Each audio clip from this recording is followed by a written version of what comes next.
I'm AJ Hoge, the author of Effortless English. Learn to speak English like a native. Your own self is your master. Who else could be? With yourself well controlled, you gain a master very hard to find.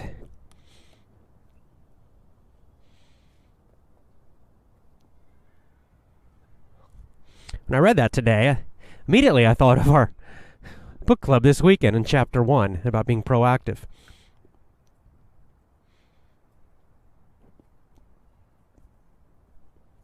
I also thought about the introduction. Character, focusing on character.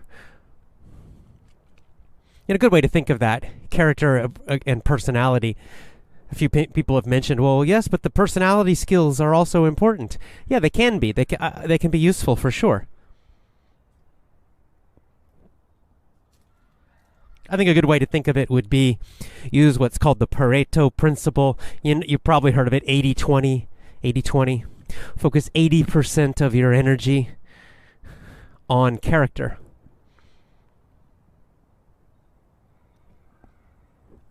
And then the other 20% on the personality, abilities, and skills. I think that's the good balance, not 50-50. Character is actually much more important. I agree with Stephen Covey about that. I agree with all of the ancient books and teachers about that character is, it's more than 50-50. Character is more important. So 80-20 is about right, in my opinion. Just a general idea.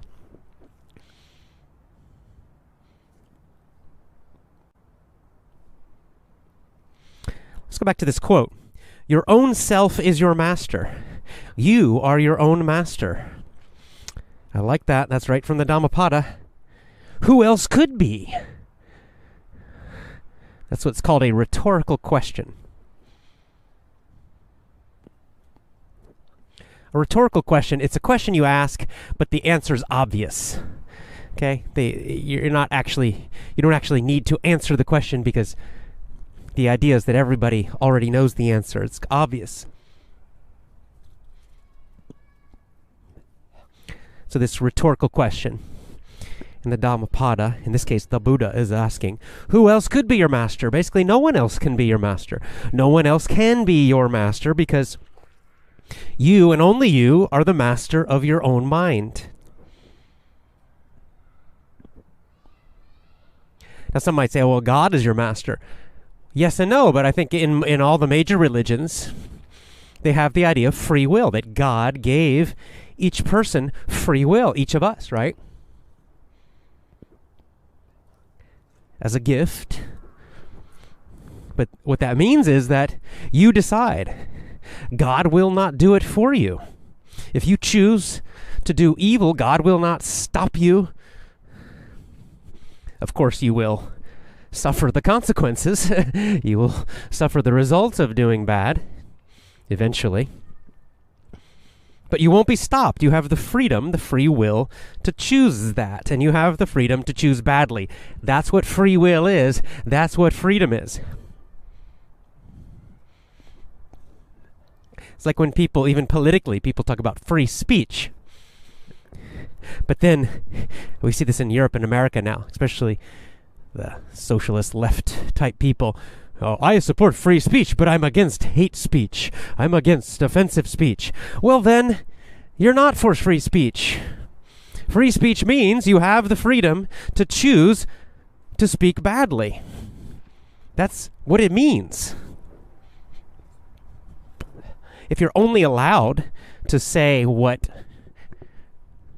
other people like, if you're only allowed to say what a certain company likes, or a certain group of people likes, or the government likes, well then you don't have freedom of speech at all. That's not freedom of speech. Just like, if we looked at it religiously, if we said, oh, God gave me free will, but God will not let me do anything bad, well then you don't have free will. You're not free. Because you can't choose, really. You really have no choice. So freedom always, always, always includes the freedom to choose badly.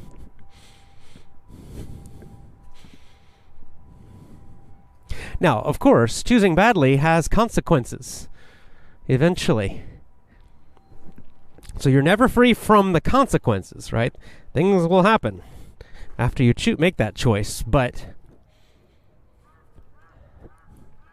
So this is what the Buddha's saying here in this quote, is that you are your own master. Only you are the master of your own mind, your own choices, what Stephen Covey was talking about. You're the master of your own choices. No one else. A lot of people, they're always looking to the outside. They want a leader. They want a master. But no one else can do it because no one else can choose for you. It's impossible. Even if you choose to obey and follow someone else, that's still your choice. You're still choosing. You're still being the master of your own mind. So even if you say, I will follow this person, this leader, anything they say, I accept. Anything they say to do, I will do. You think they are your master, but not really, because you chose them as your master. You're choosing to follow them. You're choosing to believe them. It's still, ultimately, finally, it's still your choice. So that's why the rhetorical question, who else could be? And the answer is no one. No one else can be your master. And so what this quote is saying is that, well, you need to be a good master to yourself, to your own mind, right? The next sentence, with your self well controlled, you gain a master very hard to find. So it's saying you have to develop your self-control. Develop your self-mastery. That the highest part of you, your spirit, your soul, your highest consciousness, whatever you want to call it, that needs to make an effort to master the rest of your mind, your thoughts, your emotions and feelings, your actions.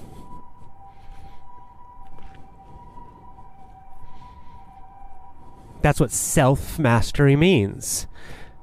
And that's why, in this quote, it says that when you do this, when you learn to control yourself, to be the master of yourself, what Stephen Covey would say, to use his language, Stephen Covey would say, when you learn to be very proactive, you become your own master. You get a master very hard to find, right? Because remember when this was written in the Dhammapada, there was a time back in India where people would go searching for a master, right? They'd go search around for a spiritual teacher, a master, looking for the master. And there was the idea maybe that was hard to find, right? Hard to find this master to teach you. Not only for something religious, but even maybe like martial arts. There's the same story or idea in martial arts, mythology, or even movies, right? That the student has to find the master, and that sometimes they have to go to some far place and find the great kung fu master to teach them.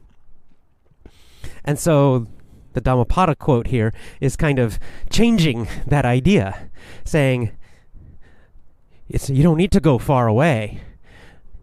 The great master is already inside of you. The greatest master is you. It's you. It's your ability to control and master your own mind. It's not outside. It's not far away. It's not another person. It's you. Self-mastery. And that this is the hardest master to find. It's a very hard master to find because it's deep inside of you.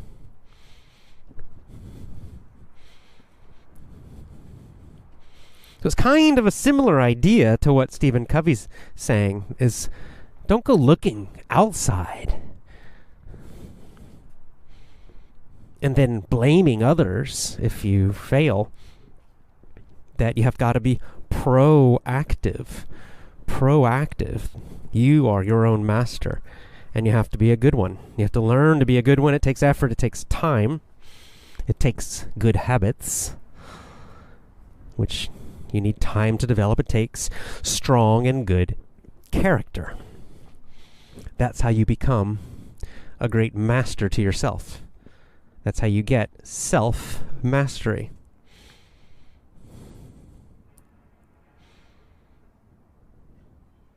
And of course, this is connected to this idea we talked about yesterday in the book club, which is kind of the different levels of control that you have in your life. Certain areas of your life, you have a lot of control. Therefore, a lot of freedom to choose. In other areas of life, you have some control, but less, right? He calls it indirect control. You have some. You can influence. It's not really control, it's influence. But, it's not complete. It's much less. And then finally, in many areas of life, you have no control at all or very, very, very little. These are kind of the different levels of control in your life. And what he's saying is that, well, where should you focus most of your energy? Just to be logical about it. Just think logically. Where you have 24 hours a day, and you have to sleep some of that time. Let's say you have 16 hours a day awake. Well, that's a limited amount of time. It's not endless. Where are you going to focus your energy during that time? You can spend hours and hours and hours and hours every day focused on things you cannot control, where you have no power. You can do that. You're free to choose that. But you can probably see that you will get very small results in your life from that. You will get very few benefits from that. And in fact, you probably will actually get some very bad results from doing that. You'll become less happy, for example, more frustrated. On the other hand, if you take those same hours, the same focus and energy, and instead most of it you use for things you do control, to improve things you control, to appreciate and understand things you can control, to learn things you can control, all of that, you're going to get much better results in your life. Greater happiness, greater success in all different areas of life when you focus mostly on what you can control or what you have a lot of control. Maybe not total, but a lot. So let's first look at control, where you have the most control. Stephen Covey described one area, which is your character, right? Your character. Those internal qualities, those internal habits, internal values. You have a huge amount of control, really complete control in that area.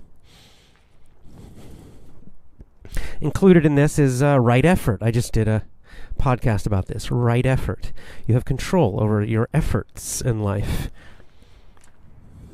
Specifically, we talked about the effort to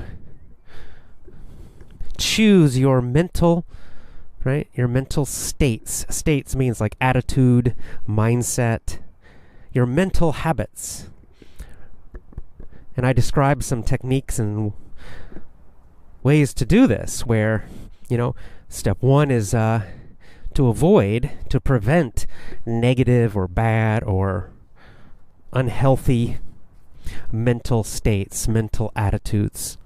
That's the first step, the first defense. And then I describe the next is, well, sometimes they come up anyway. Something happens out in the world, or sometimes you just wake up and you feel you're in a bad mood. It just happens. So the next thing you have to learn how to do is, well, when you do have a bad mental state, negative or unhealthy or it's not helpful, then you have to learn how to change it. How to change it to something better, more positive, more useful, stronger. And then the third part of that, right effort, mental mastery, is to develop positive mindsets. So how can you create them? Maybe you wake up and you're not bad mood, not good mood. Well, how can you make yourself feel a little better? And there are lots of different ways to do that, and you can learn different ways of do that. So you can choose to have a more positive mental attitude, mindset, state. And then the final one is when you do feel good, when you do feel positive, when you have that, how do you make it stronger, and how do you make it stay longer, right? So that your good mindset, your good attitude, your strong mentality will continue longer and longer and stronger and stronger. And there are ways to do that. The point, though, is you control all of those. All of those are choices. All of those are internal skills that you can learn and you can practice. You can get better and better at it. You can make each of those a habit so that you do them again and again and again. You have total power in this area, right? Nobody else, right? This is inside your own mind, inside your own head, your own brain, your own thinking, all that. You have a huge amount of power and control in this part of your life. So you should focus on that. That's an important area. That's how you develop your character.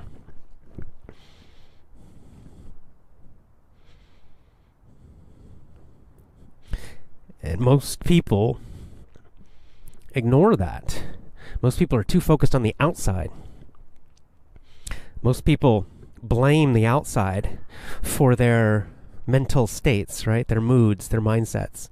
It's a habit we all get because it's such a common habit, even part of our language. In all our conversations, there's this idea that the outside decides how you feel and how you think. If something happens on the outside, and then you can't control it, but you can. As we saw in that podcast, there are actually many different techniques. I only gave you a few. There are many for doing all of those things, so that you start to become the master. So you're choosing your mindset. You're choosing your attitude. Moment to moment. That is probably the most powerful place to start. Now that it can be difficult, right? Especially in the beginning. But really, probably for a whole life, it can be difficult because it's challenging. It's not easy. But you do have the choice. It takes work. Just like if you want stronger muscles, well, you got to lift weights, or you got to do push-ups and pull-ups. You got to do hard exercise if you want to get stronger, and it's not easy, and you can never stop. If you stop lifting weights, your muscles will get smaller and weaker. So you never stop. It's something you're constantly doing, and it always requires effort. That's kind of the same with mental discipline, mental mastery. It's a regular training and discipline that you do for your whole life. But you will get better. Just as someone who lifts weights a lot does get stronger. And then they can lift heavier and heavier weights. Well, the same with your mind. As you continue to practice these mental mastery skills, right effort, you will get better. You'll be able to handle more and more difficult situations. Yes, sometimes there will be things that happen, and you will be in a bad mood, and you won't change it very quickly, and you'll still struggle sometimes, especially in really tough situations. That's normal, but you'll recover faster than you used to, and smaller things will be much easier for you. That's the core. That's the center. The more mental mastery you have, it will affect every single part of your life. But it's just not obvious, right? It's not a obvious thing. It takes time, and it's very, very deep. You're not going to notice it in one day or even 1 month. And yet this is where you have the most control and the most power in your life, and therefore where you should focus a lot more of your energy.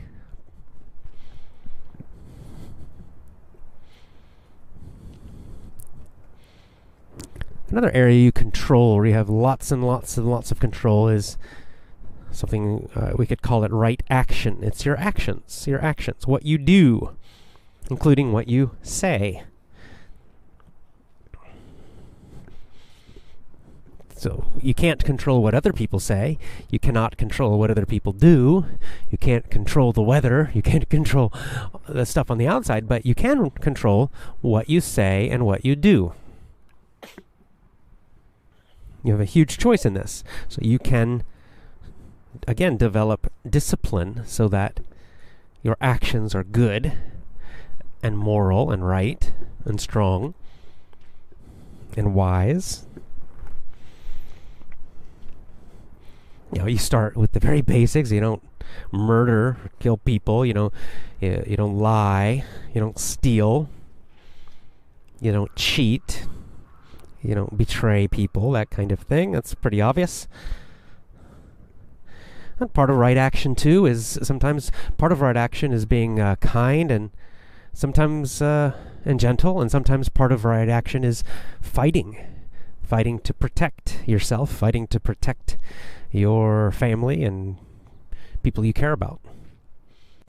And that's the next part of where you have control is, developing these internal skills, developing your learning, developing your understanding, developing your wisdom, truth, also developing your inner strength, developing your kindness, and also developing your toughness. Not just one, but both. You develop your ability to be kind and gentle and caring, and you also develop your ability to be strong and tough.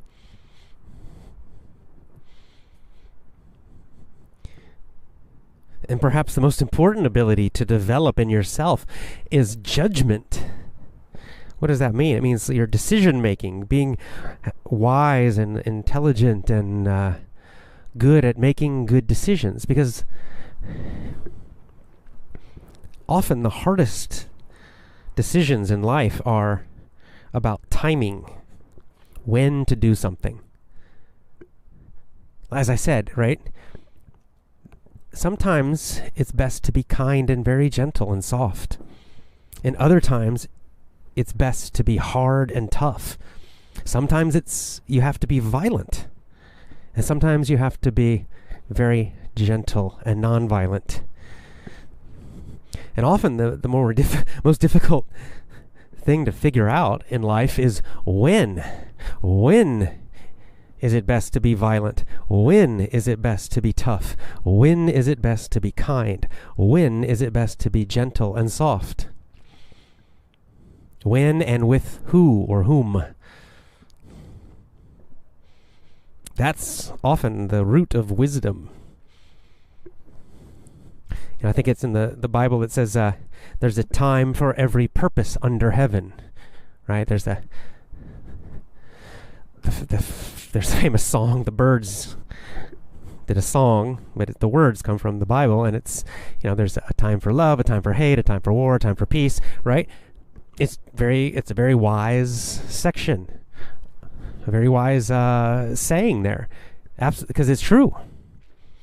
Like often we think that, we want to just focus on just the soft part, kind and gentle and loving. Certainly with your family and close friends, mostly you want to do that. And with most good people, you want to do that. But there are evil, bad people in the world. What if someone breaks into your house and they're going to attack your family, hurt your family?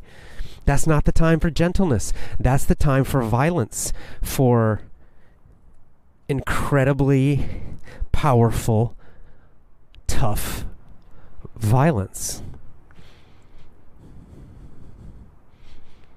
So there is a time for that. Not all the time, and not most of the time. Hopefully in your life, you never have to do that. But you have to be ready to do it. A smaller example is what I just mentioned that I had to deal with in San Francisco. San Francisco has so many crazy people, and many of them are very aggressive and some are violent. And many of them are on drugs, and they act even more crazy when they're on drugs. And so they have attacked many people. There's a lot of situations, examples where they have attacked people in the streets for no reason at all. Crazy, homeless, drug addicts, all that kind of stuff. And the way you deal with them is you have to first be aware, right? But you can't be gentle. These are not people you want to be gentle with and give them money and be kind. No, because they're aggressive and violent, okay? So you have to be tough with them. I've never had to actually get in a physical fight with them, but I have had to yell and appear. I've had to appear violent, and I certainly was ready to fight if I had to. Of course, I didn't want to. And the difficult part is deciding when and who, or whom. Who do you trust and who do you not trust? When do you need to be kind and gentle and sweet? When do you need to be tough? When do you need to be unfriendly? When do you need to be generous and give? And when do you need to be careful and not give?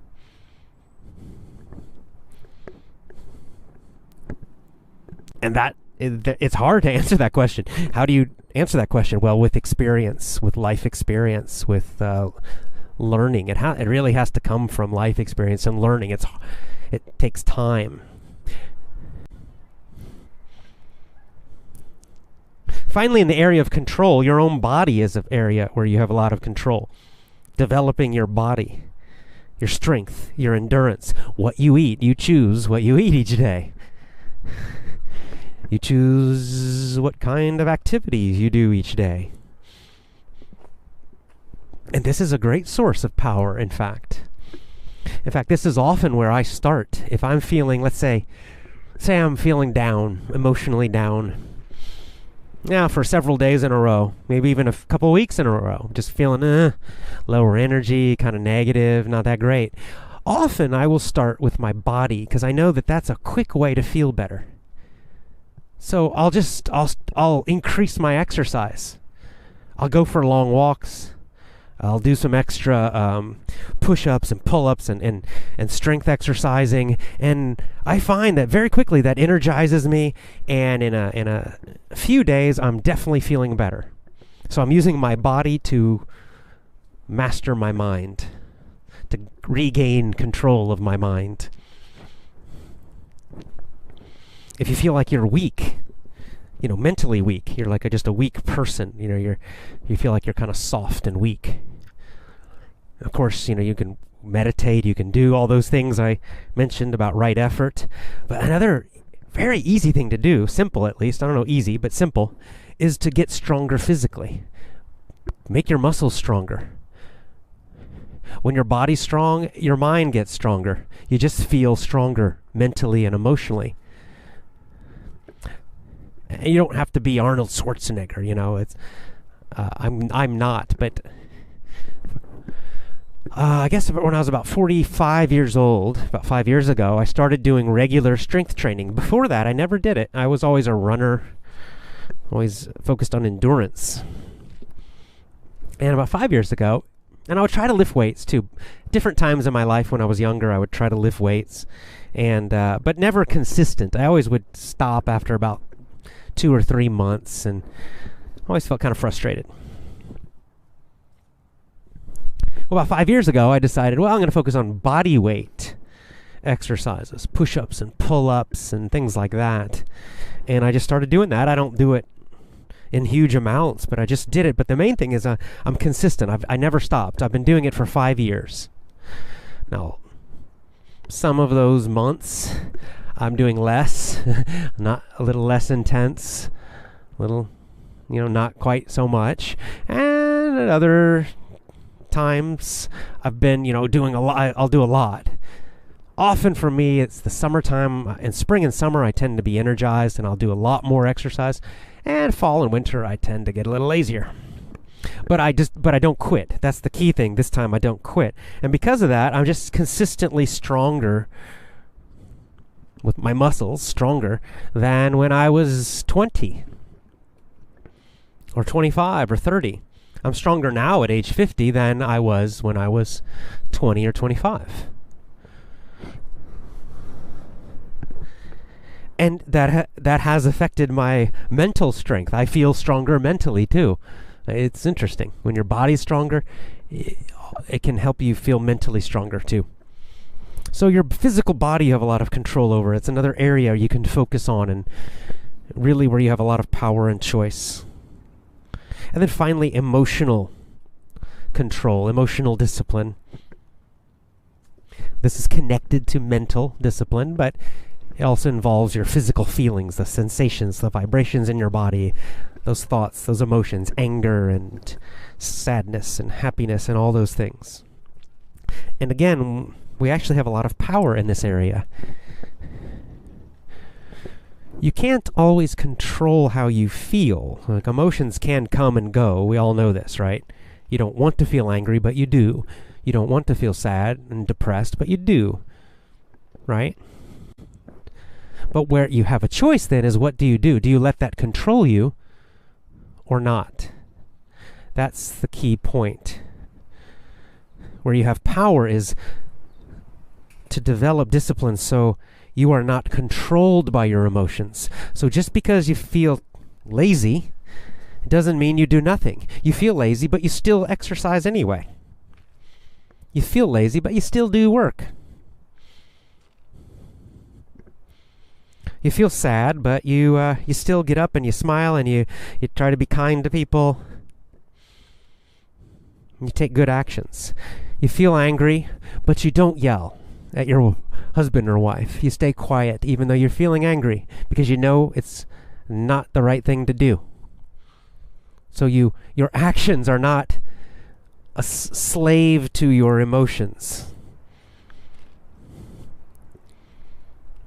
This can feel very difficult at times, and certainly when you first start, but you will get better. And again, like mental discipline, it's something you kind of, for your whole life, this is something you have to practice. And of course, if with really, really, really strong emotions, it's much more difficult. When the emotions are not as strong, it's easier. But you can improve in this area. It's like it's a skill, and it's something again where you have a lot of control, a lot of power, a lot of choice. So again, it's something great to focus on because you'll get huge life improvements, great results when you improve your emotional mastery.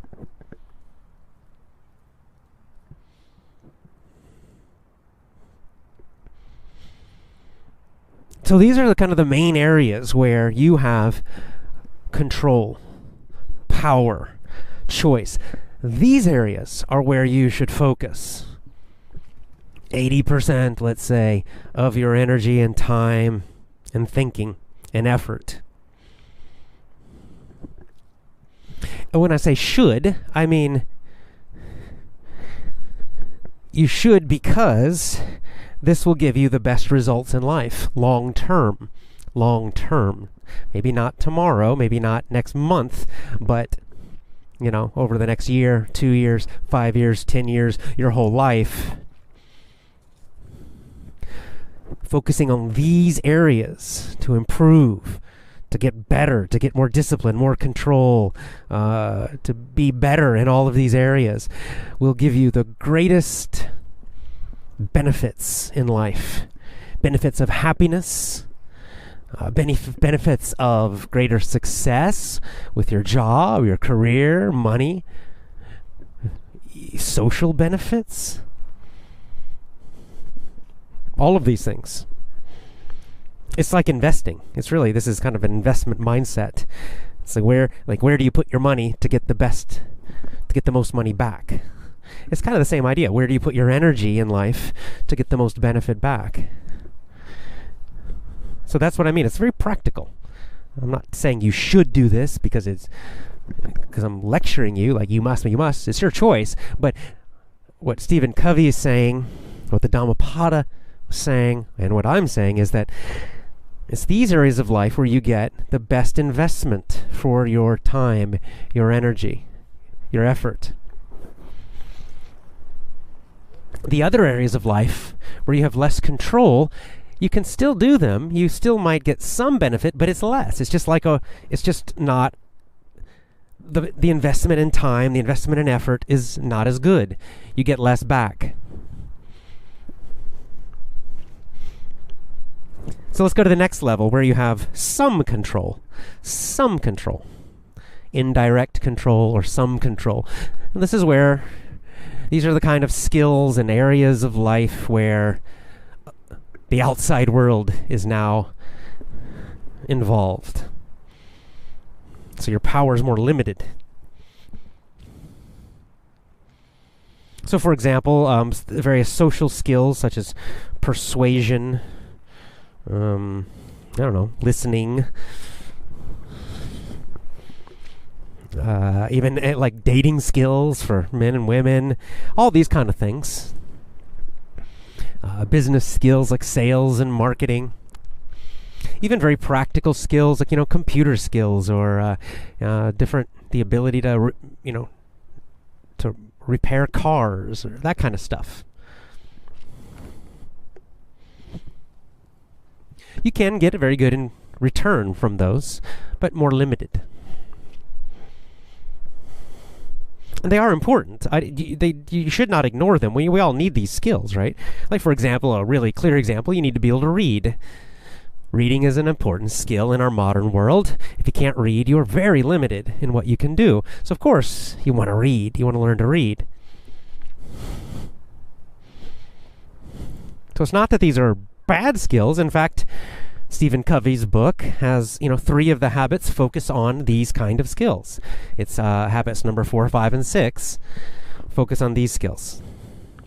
So we're definitely going to talk about this. It's not that we're not going to ignore those skills. It's just you kind of think of it as like a building, like a house or a building. And you have the foundation, right? That's kind of the cement. That's the ground. That's the stuff at the bottom of the building. That needs to be the strongest because everything else is on top of it, right? Everything else is on top of the foundation. The foundation, that's your character. These indirect skills, indirect control. This is more of like the top levels of the building that go on top. They're still useful, still good, still look nice, but they need the foundation first.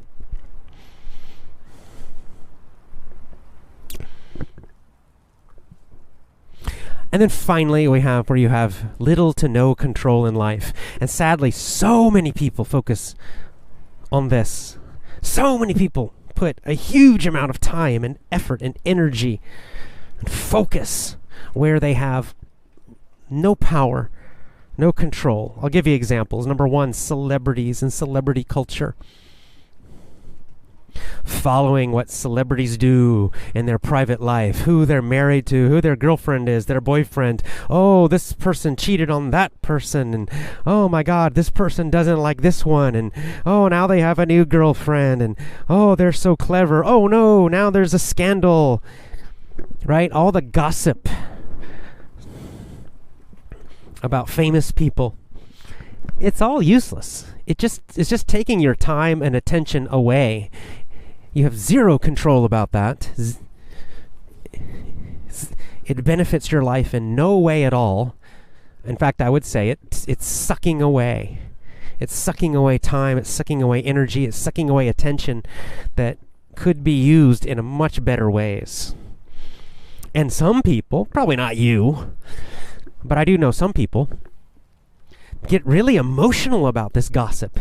They'll have their favorite movie star and they'll get really upset because their boyfriend broke up with them. And they really get emotional and upset, and they'll write things on Twitter to them and all this stuff, and they're so involved and so upset and so focused on all this, and yet they have no control over it all. It's somebody else's life. It's not even real, most of it is just pretend. It's just gossip. We don't even know the truth. But even if it was real, it doesn't matter because, again, you have no control over it. You have no power over that. So it's just a huge amount of wasted energy and time. Now, that seems fairly obvious with celebrities and gossip because it's kind of foolish. But it's equally true about the news. The news. We all think the news is so important. For example, there's a plane crash. There was a plane crash in some country somewhere. And again, some people will get really focused on that, and they'll watch fake news CNN and for hours and hours about the plane crash and why did the plane crash and how many people died and did anybody survive, and they're searching for the people, and then they're interviewing people from the government. But when you think about it, what a huge waste of time. You have no control over that. Unless you know somebody who was on the plane, of course, then you would care. But if you don't know anybody on the plane, then why waste all your time? I mean, okay, all you need is about 5 seconds. You hear, there was a plane crash in this place and people died, and it's sad. After that, all the rest of the details are meaningless to you. They don't affect your life in any way. You have no power and no control about it. It's not going to change what you do in your life. So why use all that time and energy? Why, watch that and get sad and feel bad and get involved in it? Waste all that time for nothing. It has no effect on you.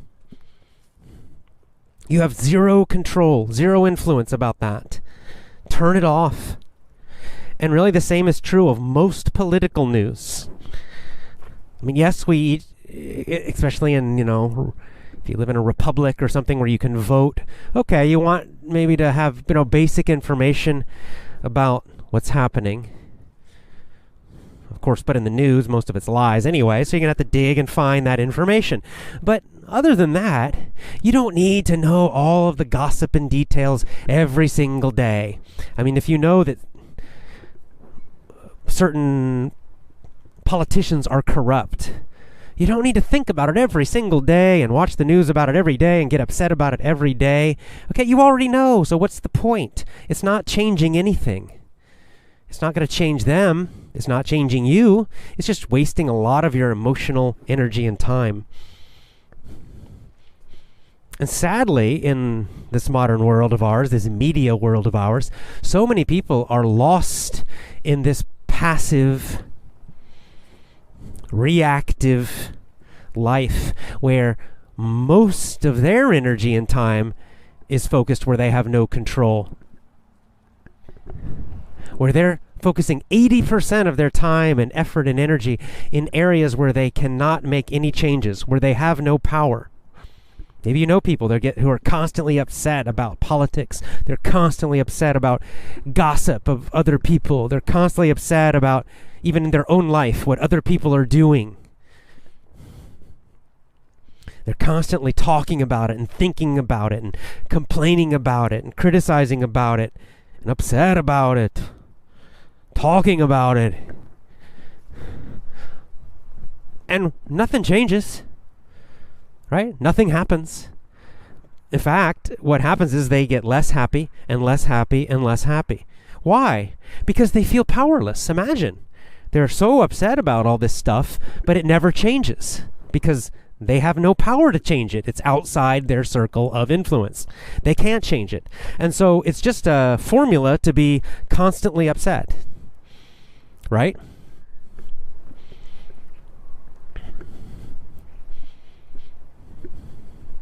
You can see how crazy that is. It's a formula for being weak.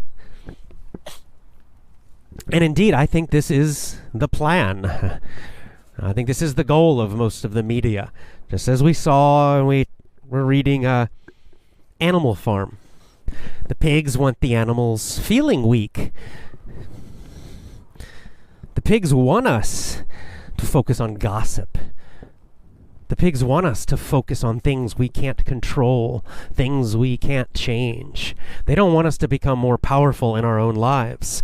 They don't want us to become more influential in our own lives. They don't want us to develop our self-mastery. They don't want us to develop our mental and emotional self-control. Because then we are more powerful. Then we are more confident. Then we are less afraid. And then we are more dangerous to them.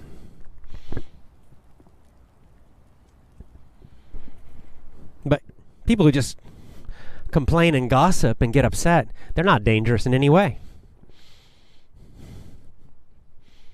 And they're not powerful in any way. Quite the opposite. So it's a big danger because we're surrounded social media, TV, especially the news and the newspapers and the magazines and all that stuff, the celebrity stuff, even musicians and famous musicians and actors and all that. All of that is designed to suck our attention, to attract our attention to things, to places where we have no power at all.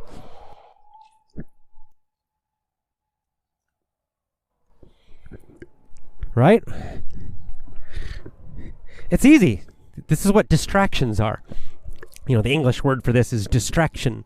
A distraction. A distraction is something that pulls your attention away, right? Pulls your attention away from something useful or good that you're doing, where you want it to be, where you need it to be. If I had to describe the modern age in this year, this time period in history, I would call it the age of distraction. Some people call it the age of information, but I disagree. I'd say it's the age of distraction. You know, we can look at history and we know different times in history, most human beings had different kinds of challenges. You know, at some periods in human history, just surviving, just getting food was their biggest challenge. I'd say in our age, one of the biggest challenges we have is to avoid distraction, to stay focused where we can have the most power, the most control, and the most goodness in our lives, and to avoid being distracted.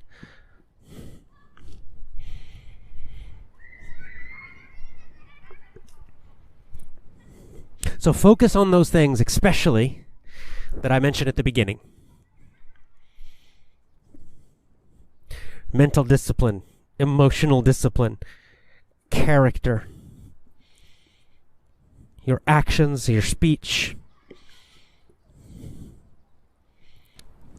This will totally change your life. And this is where you will develop your power, because as you gain that mastery, that self-mastery, you get stronger and stronger and stronger internally. You get smarter and smarter internally. You get wiser and wiser. You get tougher and tougher. You get kinder and kinder. You get better and better and better. And eventually, the outside world will notice. Other people will notice. They'll feel it. They'll see it and they'll feel it in you without you really needing to say much. They'll just see it and feel it because it's so powerful from the inside of you. It's coming out. It's like that guy Bob I described. People with powerful, strong character.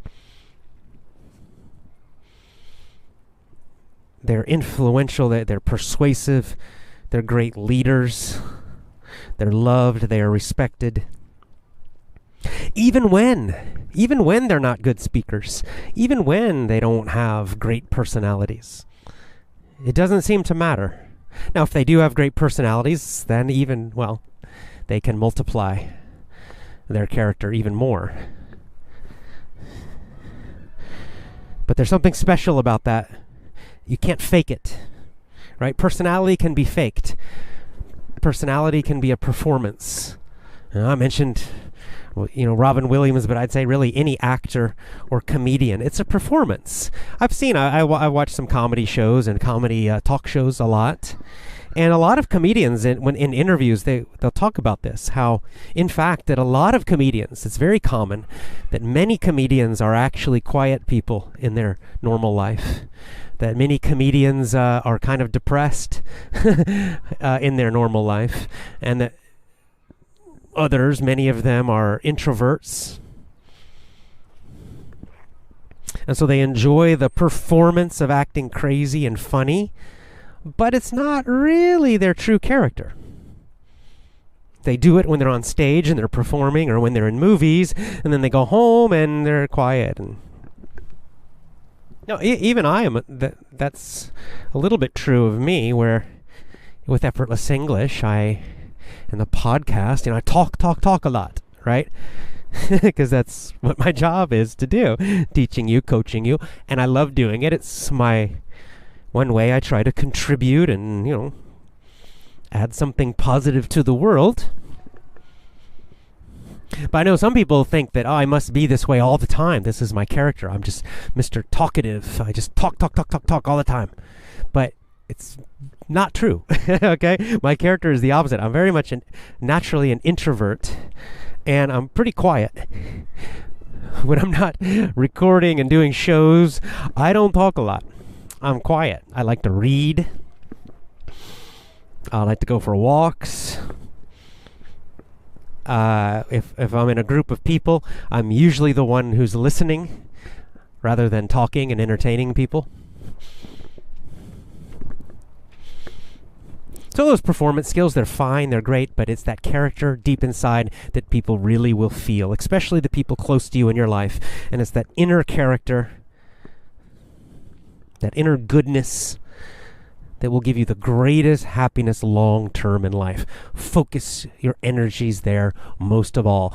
That, for me, is what being proactive really means. That's the heart of being proactive, in my opinion.